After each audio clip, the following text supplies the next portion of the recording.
আসসালামু আলাইকুম। অনেক প্রিয় ভাই, অনেক প্রিয় বোন বিভিন্নভাবে যোগাযোগ করার চেষ্টা করছেন। রমজান মাস, যার কারণে সময় খুবই সংক্ষিপ্ত। হয়তো সবার ফোন রিসিভ করা হয় না, তার জন্য অবশ্যই আন্তরিকভাবে দুঃখিত। যারা খুব বেশি চিকিৎসার প্রয়োজন হবে, খুব বেশি প্রয়োজন না হলে যোগাযোগ করা হতে বিরত থাকুন।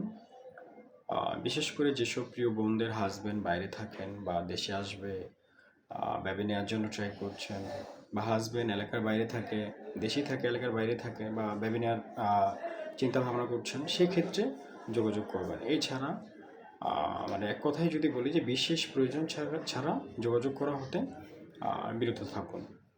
আজকের আলোচ্য বিষয় হলো যে পাইলস বা হ্যামোরয়েড সাধারণত কিভাবে হয়ে থাকে। তো মলদ্বারের যে শিরাগুলো আছে বা যে ভেইনগুলো আছে, এগুলোতে যদি চাপ বেড়ে যায়, চাপ বাড়লে মূলত রক্ত জমে ফুলে যায় এবং সেটা ধীরে ধীরে পাইলস বা হ্যামোরয়েড বা অর্শ বা গেজ, বিভিন্ন অঞ্চল ভিত্তিক বিভিন্ন ভাষা ইউজ করা হয়, সেটা হতে পারে। তো মূলত মেডিকেল টার্মে যেটা বলা হয় পাইলস বা হ্যামোরয়েড। তো এই পাইলস বা হ্যামোরয়েড সাধারণত দুই ধরনের, ইন্টারনাল এবং এক্সটার্নাল। তো এই ধরনের সমস্যাগুলো সমাধানযোগ্য, টেনশন বা দুশ্চিন্তার কোনো কিছু নাই।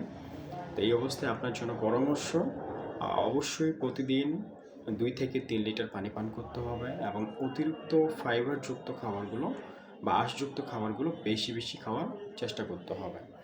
টয়লেটে বেশি সময় ধরে থাকার যে অভ্যাস, সেটা সম্পূর্ণ ত্যাগ করার চেষ্টা করবেন। আর যদি কোষ্ঠকাঠিন্য থাকে, অবশ্যই ইসবগুলের ভুসি নিয়মিত 1 থেকে 2 চা চামচ ঘুমানোর আগ দিয়ে খাওয়ার চেষ্টা করবেন। মানে লেড়িচেড়ে সাথে সাথে খেয়ে ফেলবেন, সেটা ভিজিয়ে রাখবেন না। এবং কুসুম গরম পানিতে প্রয়োজনে সিডস বাথ ব্যবহার করতে পারেন। ব্যথা বেশি যদি হয় বা বারবার যদি রক্তপাত হয়, অবশ্যই প্রয়োজনে যোগাযোগ করতে পারেন অথবা নিকটস্থ হাসপাতালে যোগাযোগ করতে পারেন। তো এই ধরনের সমস্যাগুলো সমাধানের যোগ্য, অবশ্যই সঠিক লাইফস্টাইল আপনাকে মেনটেন করতে হবে যদি আপনি আজীবন ভালো থাকতে চান। আর যদি ঔষধের উপর শুধু নির্ভরশীল হন, তাহলে বারংবারই আপনাকে ঔষধ সেবন করতে হবে। ভালো থাকবেন। আসসালামু আলাইকুম।